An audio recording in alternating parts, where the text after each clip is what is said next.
ഉസ്ബെക്കിസ്ഥാനിൽ മതപരിവർത്തന ശ്രമത്തിനിടെ കൊല്ലപ്പെട്ട മലയാളി മെഡിക്കൽ വിദ്യാർത്ഥിനി സാവരിയ ബസന്തിന്റെ മരണത്തിൽ സമഗ്രമായൊരു അന്വേഷണം ആവശ്യപ്പെട്ടാണ് കേന്ദ്ര സർക്കാരിന്റെ ഇടപെടൽ തേടിയാണ് സി സദാനന്ദൻ മാസ്റ്റർ MP.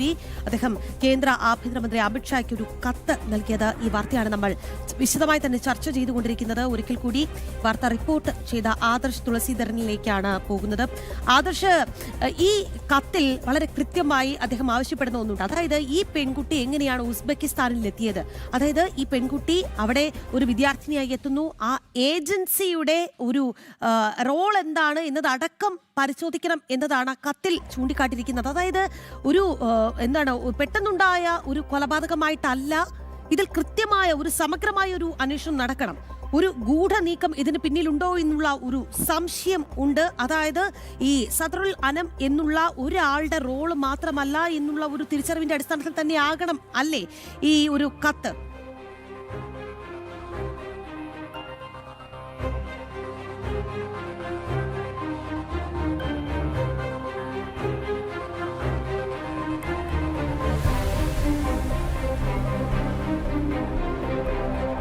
ആലപ്പുഴയിലെ സാവരിയ ബസന്തിന്റെ ക്രൂരമായ കൊലപാതകത്തിലാണ് ഇപ്പോൾ അമിത്ഷായുടെ ഒരു ഇടപെടൽ ആവശ്യപ്പെട്ട് കേന്ദ്ര സർക്കാരിന്റെ ഇടപെടൽ ആവശ്യപ്പെട്ടുകൊണ്ട് സി സദാനന്ദൻ മാസ്റ്റർ കേന്ദ്ര ആഭ്യന്തരമന്ത്രിക്ക് കത്ത് നൽകിയിരിക്കുന്നത്. ഈ വിഷയത്തിൽ ക്രൈംബ്രാഞ്ചിന്റെ അന്വേഷണം പര്യാപ്തമല്ല എന്നുള്ളത് തിരിച്ചറിഞ്ഞാണ് കേന്ദ്ര അന്വേഷണ ഏജൻസിയുടെ അന്വേഷണം ആവശ്യപ്പെട്ടുകൊണ്ട് സി സദാനന്ദൻ മാഷിന്റെ കത്ത് എത്തിയിരിക്കുന്നത്. എന്തായാലും നമുക്ക് ഗൗതം അനന്തനാരായണനിലേക്ക് ഒരിക്കൽ കൂടി.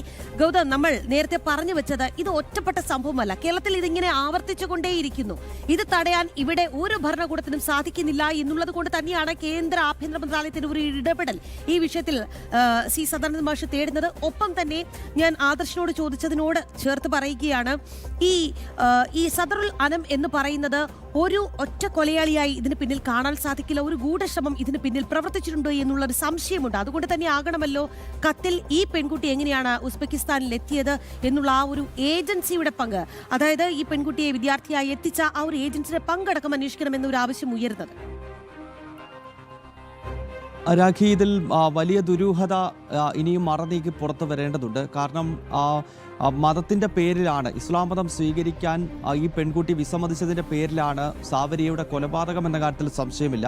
ആ കാര്യം കുടുംബത്തിന് വ്യക്തമായിട്ടുണ്ട്. മാത്രമല്ല സാവരിയയുടെ അടുത്ത സുഹൃത്തുക്കൾക്കെല്ലാം ഇക്കാര്യം ബോധ്യമായിട്ടുണ്ട്. പക്ഷേ ഇതിൽ ഈ സദറുൽ അനം എന്ന് പറയുന്ന ഈ 1ാം വർഷ MBBS വിദ്യാർത്ഥി മാത്രമാണോ, അല്ലെങ്കിൽ ഇയാൾ ഇക്കാര്യങ്ങളിൽ പരിശീലനം നേടിയ ഒരു ചെറുപ്പക്കാരനാണോ തുടങ്ങിയ വിവിധ വിഷയങ്ങളുണ്ട്. കാരണം ഈ സദറുൽ അനത്തിൻ്റെ മാതാവ് തുടർച്ചയായി സാവരിയെ ഫോണിൽ വിളിച്ചിരുന്നു എന്ന് സാവരിയുടെ കുടുംബം തന്നെ പറയുന്നതാണ്. അപ്പോൾ ഈ കുടുംബം എന്തിനാണ് ഈ പെൺകുട്ടിയെ തുടർച്ചയായി വിളിച്ചിരുന്നത്? അപ്പോൾ ഇസ്ലാം മതത്തിലേക്ക് ഈ പെൺകുട്ടിയെ വലിച്ചിടുവാനുള്ള ശ്രമം സദറുൽ അനം മാത്രമാണോ നടത്തിയത്, അതോ ഇയാളുടെ ഈ ചെറുപ്പക്കാരൻ്റെ കുടുംബത്തിന് ഇതിൽ പങ്കുണ്ടോ? അങ്ങനെ ഒരുപാട് കാര്യങ്ങൾ മറനീക്കി പുറത്തു വരേണ്ടതുണ്ട്. മാത്രമല്ല ഉസ്ബെക്കിസ്ഥാൻ നമുക്കറിയാം ഒരു മുസ്ലിം രാജ്യമാണ്, മുസ്ലിം ഭൂരിപക്ഷ രാജ്യമാണ്. ഈ ക്യാമ്പസ് എന്ന് പറയുന്നത് മുസ്ലിം ചുറ്റുപാടിൽ വിദ്യാഭ്യാസം വിഷയത്തിലേക്ക് അടക്കം അന്വേഷണം വരണം. ഗൗതം തുടരുക ദയവായി. നമുക്കിപ്പം ഹിന്ദു ഐക്യവേദി മുഖ്യ രക്ഷാധികാരി KP ശശികല ടീച്ചർ കൂടി ചേരുകയാണ്. ടീച്ചർ, സാവരിയ ബസന്തിന്റെ ക്രൂരമായ കൊലപാതകം നമുക്കറിയാം. ഗൗതം നേരത്തെ സൂചിപ്പിച്ചതുപോലെ ഒരു മുസ്ലിം ഭൂരിപക്ഷ രാഷ്ട്രമായ ഉസ്ബെക്കിസ്ഥാനിൽ വെച്ചിട്ടാണ് ഈ പെൺകുട്ടിയെ മതപരിവർത്തനം ശ്രമിച്ചതും ഈ പെൺകുട്ടിയെ അതിക്രൂരമായ ലാപ്ടോപ്പ് ഉപയോഗിച്ച് തല്ലിക്കൊല്ലുന്നതും. ഈ ഒരു കേസിൽ ക്രൈംബ്രാഞ്ചിന്റെ അന്വേഷണം എത്രത്തോളം പര്യാപ്തമാണ് എന്നുള്ളത് നമുക്ക് സംശയമുള്ള കാര്യമാണ്. പ്രത്യേകിച്ച് കേരളത്തിൽ കൃത്യമായ ഒരു മാധ്യമ ശ്രദ്ധ പോലും ഈ വിഷയത്തിൽ പതിയുന്നില്ല. ഈ ഘട്ടത്തിലാണ് സദാനന്ദൻ മാഷ് കേന്ദ്ര ആഭ്യന്തരമന്ത്രിക്ക് ഒരു കത്ത് നൽകുന്നത്. കേന്ദ്ര അന്വേഷണ ഏജൻസി തന്നെ ഈ വിഷയം അന്വേഷിക്കണം, എന്നാൽ മാത്രമേ സത്യം പുറത്തു വരികയുള്ളൂ എന്നുള്ളത്. എങ്ങനെയാണ് ടീച്ചർ ഈ വിഷയത്തെ നോക്കിക്കാണുന്നത്? സത്യം പുറത്ത് വരേണ്ടതല്ലേ? കാരണം തുടർക്കഥയായി മാറുകയാണ് കേരളത്തിൽ ഇതൊക്കെ. തീർച്ചയായും വളരെ സന്തോഷം തോന്നുന്നു സദാനന്ദ മാസ്റ്റർ ഇതിൽ ഇടപെട്ടു എന്നുള്ളത്. കാരണം കേരളത്തിലെ ഇടപെടേണ്ടവർ, അധികാരമുള്ളവർ അവരെ മതിച്ചു അതെന്തുകൊണ്ട് എന്നുള്ള വലിയ ചോദ്യമുണ്ട്. ഒരു മലയാളി പെൺകുട്ടിക്ക് വളരെ മോശമായ ഒരു അന്തരീക്ഷത്തിൽ ജീവിക്കേണ്ടി വരികയും അതിൽ അതേപോലെ തന്നെ ക്രൂരമായ കേരളത്തിൽ ഭരണകൂടം എങ്ങനെയാണ് അതിനെ സമീപിച്ചത്? ഇത് കഴിഞ്ഞ ദിവസം നമ്മൾ കണ്ടു, വിയറ്റ്നാമിലെ അപകടത്തിൽപ്പെട്ട മരിച്ച ഹതഭാഗ്യരുടെ ഭൗതിക ശരീരം വരുമ്പോൾ വളരെ കൃത്യമായി സർക്കാരിനെ പ്രതിനിധീകരിച്ചുകൊണ്ട് വിഷ്ണുനാഥ് പോയി റീത്തൊക്കെ വെക്കുന്നത് കണ്ടു. എന്റെ സാവരിയൊക്കെ അത്തരം ഒരു റീത്ത് കിട്ടാഞ്ഞത്, എന്റെ ഇത്തരത്തിലുള്ള മന്ത്രിമാരാരും ചെല്ലാഞ്ഞത്. ആദ്യ സ്ഥലം MLA എന്ന നിലയിൽ ഹരിപ്പാട് MLA എന്ന നിലയിൽ ആഭ്യന്തരമന്ത്രി, അതും ശവസംസ്കാരം നടക്കുമ്പോൾ പോയില്ല. തൊട്ട് പിറ്റേ ദിവസം ചേർന്ന് ഒരു കാര്യം അന്വേഷിച്ച് പോകുന്നു എന്നതിനപ്പുറത്തേക്ക് പ്രസ്താവനകളില്ല, സഹായമില്ല, ഒന്നുമില്ലാത്ത ഒരവസ്ഥ. ഇത്രയും ലക്ഷങ്ങൾ ചെലവഴിച്ച് ഒരു വിദ്യാഭ്യാസത്തിന് പോയി അതിലെ കുട്ടിയെ നഷ്ടപ്പെട്ട മാതാപിതാക്കൾക്ക് ഒരു താൽക്കാലിക സമാശ്വാസം പോലും പ്രഖ്യാപിക്കാൻ കേരളത്തിലെ ഗവൺമെന്റിനായിട്ടില്ല. അതുപോലെ തന്നെയാണ് ഇവിടുത്തെ ക്രൈംബ്രാഞ്ച് അന്വേഷണം. എവിടെ എത്താനാ, എന്ത് ഇവിടെ കിടന്നത്? ഇത് നടന്നത് മുഴുവൻ ഉസ്ബെക്കിസ്ഥാനിലല്ലേ. അപ്പൊ ഇവിടെ ഇത് ശക്തമായി ആവശ്യപ്പെടേണ്ടത് കേന്ദ്ര ഗവൺമെന്റിനോടായിരുന്നു, കേരളത്തിലെ സംസ്ഥാന ഗവൺമെന്റ്. പക്ഷേ അത് ചെയ്തില്ലേ, കാരണം സത്യം പുറത്തു വരരുത് എന്നവർ ആഗ്രഹിക്കുന്നു. ഇത് കേവലം ഈ സാമ്പത്തിക കുട്ടിക്ക് വേണ്ടി മാത്രമല്ല, ഇവിടെ നിന്ന് സ്വർഗമാണ് എന്നൊക്കെ പറഞ്ഞ് മോഹിപ്പിച്ച് കുട്ടികളെ ഉന്നത വിദ്യാഭ്യാസത്തിന് വേണ്ടി കടലിൽ കൊണ്ടുപോകും. ഈ പറയുന്ന യാഥാർത്ഥ്യങ്ങളൊന്നും അവിടെ ഇല്ല എന്ന വസ്തുത അത് അഡ്രസ് ചെയ്യേണ്ടതല്ലേ. ഇവിടെ പറഞ്ഞിട്ടുള്ളത് ഈ പറഞ്ഞ പോലെ ഇസ്ലാമിക അന്തരീക്ഷത്തിൽ പറഞ്ഞു. എന്താണ് ഇസ്ലാമിക അന്തരീക്ഷം? ആൺകുട്ടികളെ പെൺകുട്ടികളെ ഒരു ഹോസ്റ്റലിനകത്തിടുന്നത്, ഒന്നിച്ച് പഠിക്കാൻ സമ്മതിക്കുന്നത്. അപ്പോ ഇത്ര എന്താണ് ഇവിടെ നടക്കുന്നത് എന്ന് പോലും പലപ്പോഴും കുട്ടികള് ചെന്നെത്തിപ്പെട്ട് കഴിഞ്ഞാൽ അത്തരം കാര്യങ്ങൾ പുറത്തു പറയാൻ അവർക്കും ഒരു ബുദ്ധിമുട്ടുണ്ടാകും. കാരണം പഠിക്കാൻ പോകണു എന്നുള്ള ആ ഒരു പേര് അത് പിന്നെ സമാജത്തിൽ അവരോട് ബുദ്ധിമുട്ടാണ് എന്ന് അറിയിക്കാൻ താല്പര്യമില്ലാത്തതുകൊണ്ട് പല കുട്ടികളും അനുഭവിക്കുന്നത് പറയില്ല. ഇങ്ങനൊരു സാഹചര്യത്തിൽ ഇതൊരു ഈ ശബരിയുടെ ഒരു ഒറ്റപ്പെട്ട കേസല്ല. ഇതിന് ഗൗരവമായി വിദേശ വിദ്യാർത്ഥികൾക്ക് എന്താണ് അവിടെ നടക്കുന്നത്, എങ്ങനെയാണ് ഇവിടുത്തെ പരസ്യങ്ങൾ വരുന്നത്? ഈ വിദേശത്തടക്കം പോകുമ്പോൾ ഇസ്ലാമിക പരിസരത്ത് പഠനം നടക്കാം എന്നൊക്കെയുള്ളൊരു ഒരു പരസ്യം ഈ കേരളത്തിനകത്ത് വന്നു എന്നുള്ളത് നമ്മൾ ചർച്ച ചെയ്തില്ല ഇതുവരെ. ശരിക്കും പറഞ്ഞാൽ നമ്മൾ പറയുന്ന പ്രബുദ്ധതയൊക്കെ വെറുതെയല്ലേ. MBBS പഠിക്കാൻ ഇസ്ലാമിക അന്തരീക്ഷം എന്നാണ് പറഞ്ഞത്. അപ്പോ ഇസ്ലാം അല്ലാത്തൊരു കുട്ടിക്ക് ഇസ്ലാമിക അന്തരീക്ഷം ഒരുക്കാനുള്ള ശ്രമമായിരുന്നു ആ പ്രതി നടത്തിയിരുന്നത്. അതല്ല പ്രതിയുടെ അമ്മ ഇവിടെ നിന്ന് വിളിച്ച് ആവശ്യപ്പെട്ടിരുന്ന കുട്ടിയോടെ വളരെ ഇത്തരത്തിൽ പിന്നെ ഇസ്ലാമികമായ ഒരു അന്തരീക്ഷത്തിലേക്ക് മാറണം എന്ന് നിർബന്ധിക്കുകയായിരുന്നു അമ്മ ഇവിടുന്ന് ചെയ്തിരുന്നത്. അപ്പൊ ഈ അന്വേഷണത്തിന് വലിയ തലമുണ്ട്. വെറുതെ ഒരു ലാപ്ടോപ്പ് എടുത്ത് തലക്കടിച്ച് തൽക്കാലം വിരോധം വന്നപ്പോ ചെയ്തൊരു കാര്യം, തൽക്കാലം പെട്ടെന്നൊരു ദേഷ്യം കയറിയപ്പോ ചെയ്തൊരു കാര്യമല്ല അത്. ഒരു നിമിഷത്തിന്റെ ഒരു വൈരത്വമൊന്നും അല്ല അത്. കാരണം നമുക്ക് ആ ലാപ്ടോപ്പ് കണ്ടാൽ അറിയാം, ലാപ്ടോപ്പ് കണ്ടവളാണ് ഞങ്ങളൊക്കെ. അത് വെച്ചിട്ടൊന്നും ഇങ്ങനെ ദേഹം മുഴുവൻ ഒരിക്കലും തല്ലിച്ചതക്കാൻ സാധിക്കില്ല. ശരിക്കും ഇഞ്ച ചതക്കുക എന്നൊക്കെ നാട്ടിൽ പറയുന്ന പോലെ തന്നെ ഒരു ഇഞ്ച് സ്ഥലമില്ലാത്ത വിധത്തിൽ അങ്ങനെ ചതച്ച് ഇതാക്കിയിരിക്കുന്ന കുട്ടിയുടെ ദേഹം അത്രയും ചോര കടങ്ങലിച്ച് കിടക്കാം. ഇതൊരു താൽക്കാലിക ദേഷ്യത്തിന് ഒരു ലാപ്ടോപ്പ് വെച്ച് അടിച്ചതല്ല. മാത്രമല്ല ഈ അന്വേഷണം അട്ടിമറിക്കപ്പെടുമോ? കാരണം ഈ പറഞ്ഞ ഇസ്ലാമിക അന്തരീക്ഷത്തിൽ അവിടെ പഠിക്കാൻ അവസരം കൊടുക്കാം എന്നൊക്കെ പരസ്യം കൊടുക്കുന്ന കുടുംബം നിസ്സാരമല്ല. അവർക്ക് കേരളത്തിലെ രാഷ്ട്രീയത്തിൽ നിർണായകമായി സ്വാധീനമുണ്ട്. അവര് പറഞ്ഞാൽ കേൾക്കുന്ന ഒരു ഭരണകൂടമാണ് ഇവിടെ ഉള്ളത്. അവര് പറഞ്ഞാൽ കേൾക്കുന്ന ഒരു ഭരണകൂടമാണോ ഉസ്ബെക്കിസ്ഥാനിലുള്ളത്? അവിടെ ഇസ്ലാമിക അന്തരീക്ഷം ഉറപ്പുവരുത്തുമെങ്കിൽ അവിടെയുള്ള അധികൃതരുടെ പിന്തുണയില്ലാതെ ഇവർക്ക് എങ്ങനെ പരസ്യം കൊടുക്കാൻ സാധിക്കും?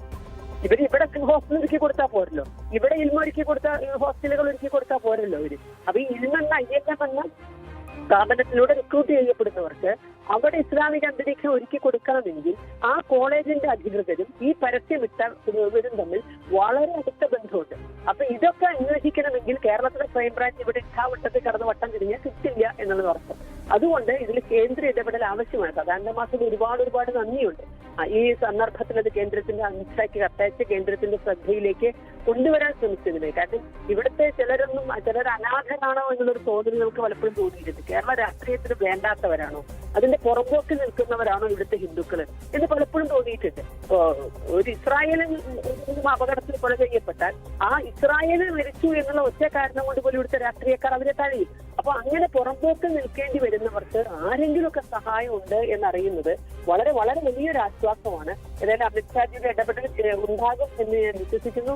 അത് വലിയ പ്രതീക്ഷയും തരുന്നു. സാവരിയുടെ കുടുംബത്തിന് നീതി കിട്ടിയേ പറ്റൂ. കാരണം അങ്ങനെ ഒരു ഫോട്ടോ ആ കുടുംബത്തിന് കിട്ടിയെന്നല്ല, കുട്ടിയുടെ ബോഡിയുടെ ഫോട്ടോ കിട്ടിയെന്നാൽ അവർക്കത് ഏത് കാലത്താണ് മറക്കാൻ സാധിക്കുക? 10 മാസം വയറ്റിലിട്ട് നൊന്ത് പ്രസവിച്ച് കൈ വളരുന്നോ കാല് വളരുന്നോ നോക്കി വളർത്തിയ ഒരു അമ്മയ്ക്ക്, ഒരച്ഛന് ആ മൃതശരീരത്തിന്റെ ആ ഫോട്ടോ സഹിക്കുമോ? അതുകൊണ്ട് അവർക്ക് നീതി കിട്ടിയേ മതിയാകുള്ളൂ. ആ നിലയ്ക്ക് സദാനന്ദ മാഷിന്റെ ഈ നീക്കം വളരെ സ്വാഗതാർഹമാണ് എന്ന് പറയാതിരിക്കാം. വളരെ നന്ദി ശ്രീമതി ശശികല ടീച്ചർ. ഈ അവസരത്തിൽ ഞങ്ങളോട് പ്രതികരിച്ചതിന് ഒരിക്കൽ കൂടി ആദർശ് തുളസീധരനിലേക്കാണ്. ആദർശ്, ഈ സാവരിയ ബസന്തിന്റെ കൊലപാതകത്തിൽ ഈ അന്വേഷണം കേന്ദ്ര അന്വേഷണ ഏജൻസിയുടെ ഇടപെടൽ തേടുമ്പോൾ ആ കത്തിൽ വളരെ കൃത്യമായി പറയുന്നുണ്ട് ഈ പെൺകുട്ടി എങ്ങനെയാണ് ഉസ്ബെക്കിസ്ഥാനിൽ എത്തിയത് സംബന്ധിച്ചടക്കം അന്വേഷണം നടക്കണമെന്നുള്ളത്. അതായത് ഇത്രയേറെ രാജ്യങ്ങളുള്ളപ്പോൾ ഈ പെൺകുട്ടിയെ ഉസ്ബെക്കിസ്ഥാനിൽ തന്നെ എത്തിച്ചു ഏജൻസി. ഒപ്പം തന്നെ അവിടെ വെച്ചിട്ടൊരു മതപരിവർത്തനത്തിന് ശ്രമം നടക്കുന്നു. ഈ സദറുൽ അനമുമായിട്ടുള്ള ഒരു പരിചയം എന്ന് പറയുന്നത് വെറും 8 മാസത്തെ പരിചയമാണ്, 8 മാസത്തെ ബന്ധമാണ് എന്നുള്ളതാണ് ആ കുടുംബമടക്കം ചൂണ്ടിക്കാട്ടുന്ന കാര്യം. ആ ഒരു വളരെ ചുരുങ്ങിയ കാലത്തിനുള്ളിൽ തന്നെ ആ പെൺകുട്ടി വളരെ ക്രൂരമായ പീഡനത്തിന് വിധിയായിട്ടുണ്ട്.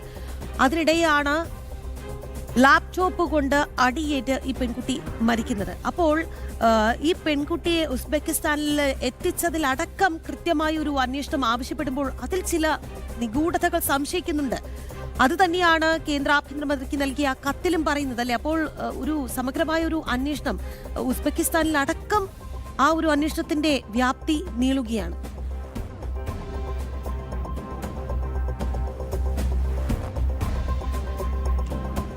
രാഖി, അതുകൊണ്ട് തന്നെയാണ് ഇതിൽ സംഘടിത ശൃംഖലയെ സംബന്ധിച്ചുള്ള അന്വേഷണം വേണമെന്ന് ഈ കത്തിൽ MP ആവശ്യപ്പെടുന്നത്. കാരണം ഇതിൽ നടന്നിട്ടുള്ള കാര്യങ്ങൾ, ഒന്ന് മതപരിവർത്തനം, മാനസിക പീഡനം, സൈബർ ബ്ലാക്ക്മെയിലിംഗ് അടക്കമുള്ള കാര്യങ്ങൾ.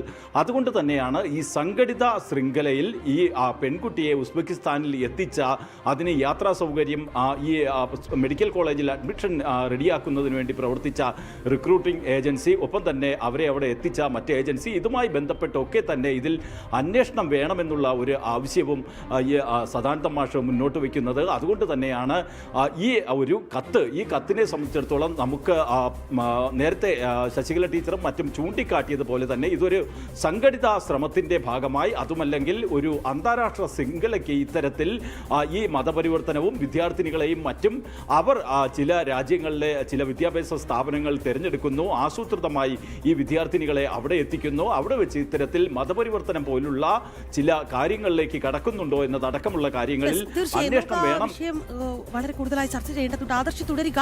നമുക്കിപ്പം സന്ദീപ് വാചസ്പതി കൂടി ചേരുകയാണ്. ശ്രീ സന്ദീപ് വാചസ്പതി, ഈ ആലപ്പുഴയിലുള്ള സാവര്യ ബസന്തിന്റെ ക്രൂരമായ കൊലപാതകം, ആ ഒരു കൊലപാതകത്തിൽ കേരളത്തിന്റെ കൃത്യമായ ഒരു ശ്രദ്ധ ഈ വിഷയത്തിൽ പതിയുന്നുണ്ടോ എന്നുള്ളത് സംശയമാണ്. നേരത്തെ ഞങ്ങൾ പറയുകയായിരുന്നു, അതായത് മാധ്യമങ്ങൾ പോലും 10 മിനിറ്റ് ബ്രേക്കിംഗ് നൽകി, അതിനുശേഷം മതപരിവർത്തന ശ്രമം എന്നൊക്കെ പറഞ്ഞ കുടുംബത്തിന്റെ ആരോപണം നൽകിയിരുന്നു. പക്ഷേ 10 മിനിറ്റിൽ കൂടുതൽ ആ ബ്രേക്കിങ്ങിന് പോലും ആയുസ്സുണ്ടായിരുന്നില്ല എന്നുള്ളതാണ്.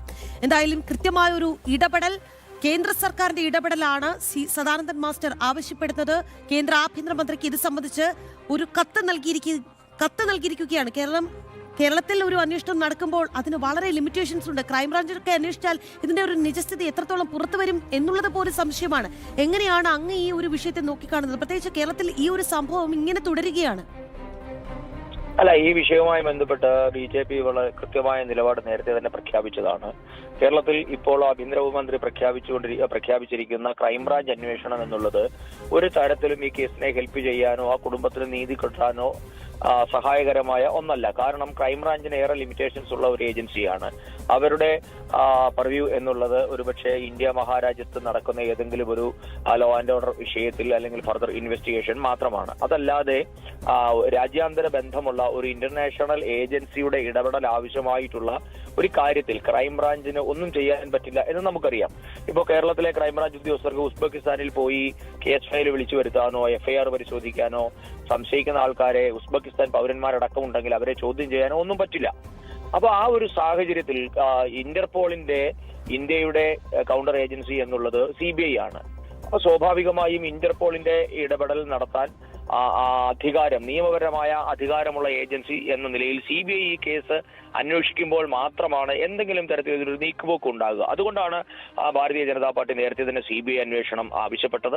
അപ്പോൾ സദാനന്ദ മാസ്റ്റർ ആവശ്യപ്പെട്ടിരിക്കുന്നത് പോലെ ഇതിനകത്തൊരു തീവ്രവാദ ഇലമെന്റ് ഉണ്ടെങ്കിൽ തീർച്ചയായും NIA അന്വേഷിക്കേണ്ട ഒരു കേസ് കൂടിയായി ഇത് മാറും. എന്തായാലും ഇതിനൊരു പലവിധ മാനങ്ങളുള്ള ഒരു കേസാണ്. ഇത് വെറും ഒരു കൊലപാതകം, ഏതെങ്കിലും സഹപാഠികൾ തമ്മിലുണ്ടായ തർക്കത്തെ തുടർന്നുണ്ടായ സഡൻ പ്രൊവോക്കേഷനിൽ നടത്തിയ ഒരു കൊലപാതകമല്ല. ഇതിന്റെ പിന്നിൽ കൃത്യമായ പ്ലാനിംഗ് ഉണ്ട്, ദിവസങ്ങൾ നീണ്ടുനിന്ന മർദ്ദനത്തിന്റെ പരമ്പരകളുണ്ട്, അതോടൊപ്പം തന്നെ മതം മാറ്റം അടക്കമുള്ള നിർബന്ധം ഉണ്ടായിട്ടുണ്ട് എന്നൊക്കെയാണ് പുറത്തു വരുന്ന വാർത്തകൾ. സ്വാഭാവികമായും ഇതേപ്പറ്റിയൊക്കെ അന്വേഷണം നടത്താൻ കേരള പോലീസിന് അധികാരമില്ല.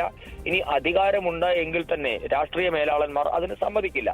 അതാണ് നമ്മൾ കണ്ടുകൊണ്ടിരിക്കുന്നത്. കാരണം ഈ ഒരു വിഷയവുമായി ബന്ധപ്പെട്ട് കഴിഞ്ഞ കുറേ ദിവസങ്ങളായി BJP സമരത്തിലാണ്. ഇപ്പോൾ തന്നെ ഒരു 4-5 സമരങ്ങൾ BJP ആലപ്പുഴയിൽ നടത്തി കഴിഞ്ഞിരിക്കുന്നു. കഴിഞ്ഞ ദിവസം നമ്മുടെ എല്ലാ മണ്ഡലതലങ്ങളിലും സായാഹ്ന ധർണകൾ ഉണ്ടായിരുന്നു. അപ്പൊ അതിലൊക്കെ നമ്മൾ പറഞ്ഞൊരു കാര്യം, ഈ അന്വേഷണ ഏജൻസികളുടെ അധികാരത്തിന്റെ കുഴപ്പം അല്ലെങ്കിൽ അന്വേഷണ ഏജൻസികളുടെ അധികാരമില്ലായ്മ, അവരുടെ ഏൽപ്പിച്ചതിനകത്തെ പോരായ്മ ഒക്കെ നിലനിൽക്കുമ്പോൾ തന്നെ കേരളത്തിന്റെ സാംസ്കാരിക ലോകത്തിന്റെ പ്രതികരണം, ആ മൗനം, അതാണ് നമ്മളെ ഏറ്റവും കൂടുതൽ ഭയപ്പെടുത്തേണ്ടത്. കാരണം കേരളത്തിൽ ഒരാളും ഇത് ചർച്ച ചെയ്യാൻ, ഇതേപ്പറ്റി സംസാരിക്കാൻ തയ്യാറാകുന്നില്ല എന്നുള്ളത് കേരളം എത്തി നിൽക്കുന്ന ഒരു ഭീതിതമായ അന്തരീക്ഷത്തിന്റെ ലക്ഷണമാണ്.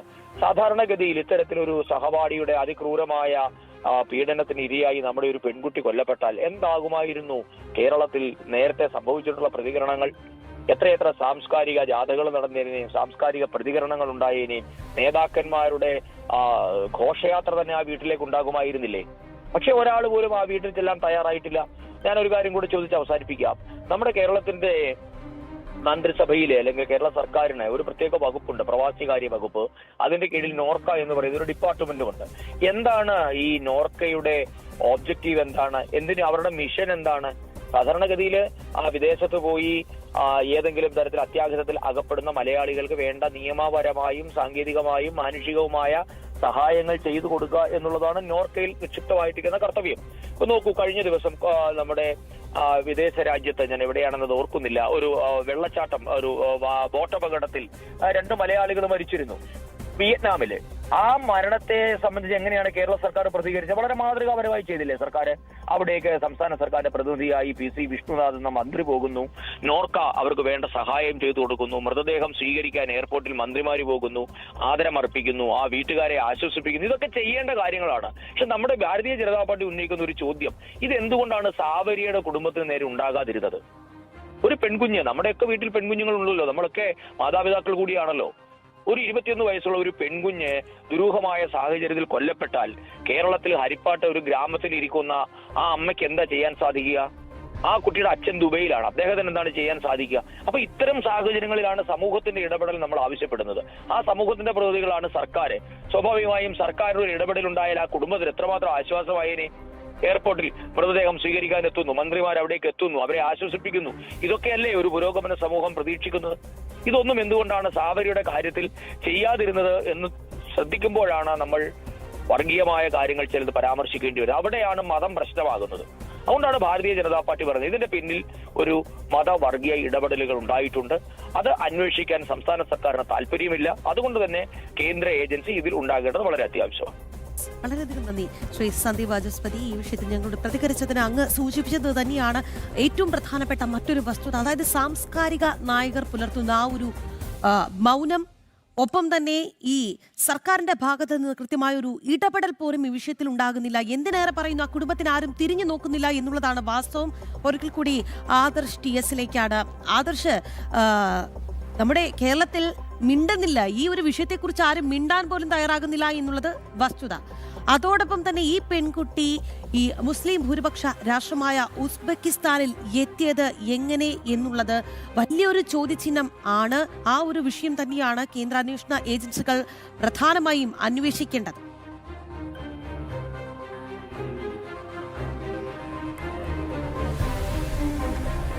ഇതിൽ ഏറ്റവും പ്രധാനപ്പെട്ട ഒരു കാര്യം എന്ന് പറയുന്നത് ആഭ്യന്തരമന്ത്രി അമിത്ഷായ്ക്ക് അയച്ച കത്തിൽ തന്നെ ഇതിലുള്ള സംഘടിത ശൃംഖലകളുടെ പങ്ക്, ഒപ്പം തന്നെ ഈ പെൺകുട്ടിയുടെ ഉസ്ബെക്കിസ്ഥാനിലേക്കുള്ള യാത്ര, ഇതുമായി ബന്ധപ്പെട്ട റിക്രൂട്ട്മെന്റ് ഏജൻസി എന്നിവയുടെ പങ്കടക്കമുള്ള കാര്യങ്ങൾ അന്വേഷിക്കണമെന്ന് പറഞ്ഞു. മാത്രമല്ല രാഖി ചൂണ്ടിക്കാട്ടിയതുപോലെ തന്നെയാണ് ഈ വിഷയത്തിൽ കേരളത്തിൽ പലരും പുലർത്തുന്ന മൗനം, അതുമല്ലെങ്കിൽ ഇതുമായി ബന്ധപ്പെട്ട് ഒരു ക്രൈംബ്രാഞ്ച് അന്വേഷണം പ്രഖ്യാപിച്ചുകൊണ്ട് കണ്ണിൽ പൊടിയിടുന്ന ഒരു അന്വേഷണ പ്രഹസനം നടത്താൻ തയ്യാറായ കേരള സർക്കാർ. അപ്പോൾ അത്തരത്തിൽ ഉള്ള സംഭവങ്ങളാണ് കേരളത്തിൽ നടക്കുന്നത്. പ്രത്യേകിച്ചും ഈ കൊലപാതകത്തിന് പിന്നിൽ മതപരിവർത്തനം ഉണ്ട് എന്നതടക്കം വലിയ ആരോപണങ്ങൾ ഉയരുമ്പോഴാണ് കേരള സർക്കാരിൻ്റെ ഭാഗത്തു നിന്നും ഇത്തരത്തിലുള്ള ഒരു സമീപനം, പ്രത്യേകിച്ച് ക്രൈംബ്രാഞ്ച് അന്വേഷിച്ചാൽ ഇതുമായി ബന്ധപ്പെട്ട്, പ്രത്യേകിച്ച് വിദേശ രാജ്യത്ത് ഉസ്ബെക്കിസ്ഥാനിൽ നടന്ന ഒരു കൊലപാതകം, അത് മതപരിവർത്തനം പോലുള്ള ഗുരുതരമായ ആരോപണം ഈ കൊലപാതകവുമായി ബന്ധപ്പെട്ടിരിക്കുന്നു. അപ്പോൾ ഇത്തരത്തിൽ ഒരു ഗുരുതരമായ കേസ്, അത് ക്രൈംബ്രാഞ്ച് അന്വേഷണം എന്ന് പറയുമ്പോൾ അത് കേവലം കണ്ണിൽ പൊടിയിടുക എന്ന ലക്ഷ്യത്തോടു കൂടിയാണ് സർക്കാർ ഇത്തരമൊരു ക്രൈംബ്രാഞ്ച് അന്വേഷണം പ്രഖ്യാപിച്ചിരിക്കുന്നത്.